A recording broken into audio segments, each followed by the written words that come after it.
Ralph Uwazurike says unknown gunmen are Nnamdi Kanu's men and dares him to return back to Nigeria. Leader of the movement for the actualization of the sovereign state of Biafra, Ralph Uwazurike, has accused Nnamdi Kanu of sponsoring an attack against him. In the video, he alleged that IPOB leader is behind the unknown gunmen that have been attacking military checkpoints in different parts of the country, while narrating how he helped him, Kanu, in the past. So the highlight of what he says basically is that, number one, Nnamdi Kanu sent his unknown gunmen to attack Ralph Uwazurike at his residence, but were gallantly replied with Uwazurike's security. The master leader uses this opportunity to remind Nnamdi Kanu that he trained him, and he narrated how he sponsored his wedding and also reminded him that he taught him about all the Odeshi bulletproof charms that his unknown gunmen are using. During Kanu's wedding, he asked for security for his sister, who is currently with the Nigerian police. She provided enough security, but despite this, Uwazurike's men came to the venue to abduct him without a gun. After the arrest, he was held in detention for 5 days, where he, Kanu, was taught to respect his elders. 4. Uwazurike stated emphatically that Nnamdi Kanu is a nobody but a tool in the hands of the enemies of Biafra. 5. That Nnamdi Kanu had only had one attack in his family house and ran away. What about him, Uwazurike, who has had numerous attacks and is still staying in the country? That Nnamdi Kanu doesn't have the interest of Biafra at heart. If not, why would he think of attacking him, Uwazurike, who started the Biafra struggle about 20 years ago? Well, maybe you're compromised. 7. That Nnamdi Kanu is feeling like the C in C because he has some Efulefus following his command. And 8. He dared Kanu to come down to Nigeria and stay anywhere he so wishes. He will ensure that his men bring him Kanu before Uwazurike. And finally, he made a mockery of Kanu's UGM, saying the unknown gunmen are now known gunmen, confessing all over the internet. All right. I don't. All right. I don't really think it's that deep, but I guess, again, there's several, it's only Masob and Biafra and IPOB that is really there for the Biafran struggle. My mistake was adding Ohanis the Indi, which is not for Biafra being an independent state.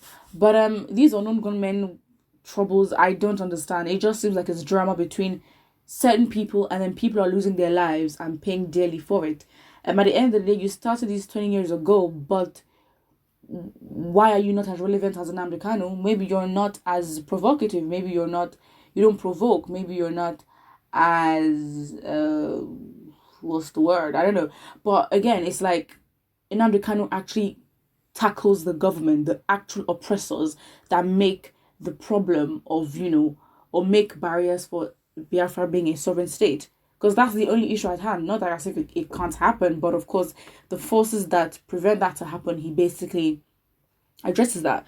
So again, with you and Maso, honestly, you're not as relevant. But let's be honest.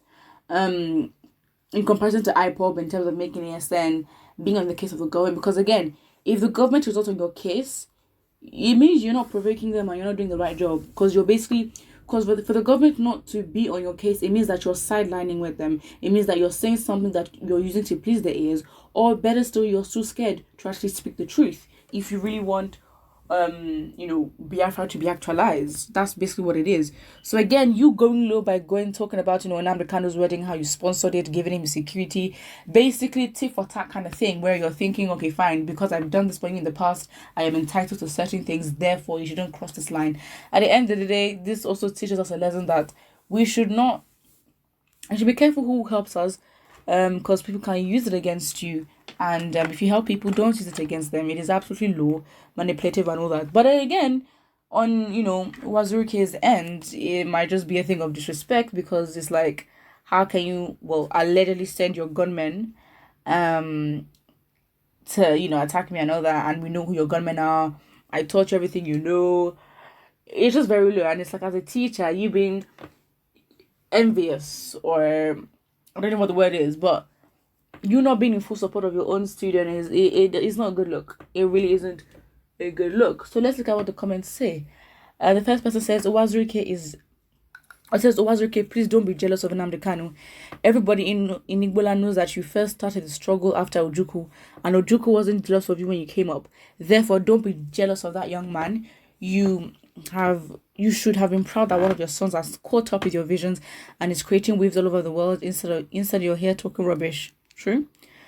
Someone says, Uwazurike, you're very sick because if Nnamdi Kanu concretes Eastern network back up with IPOB Mazi, if Mazi wants to destroy it, won't take him a second. All right.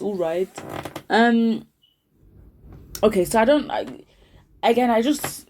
there is no point making it a battle between the two people who are basically trying to achieve the same thing. I guess this is a kind of division that will literally be so counteractive and it wouldn't lead to anything. And of course, this is what the Nigerian government want.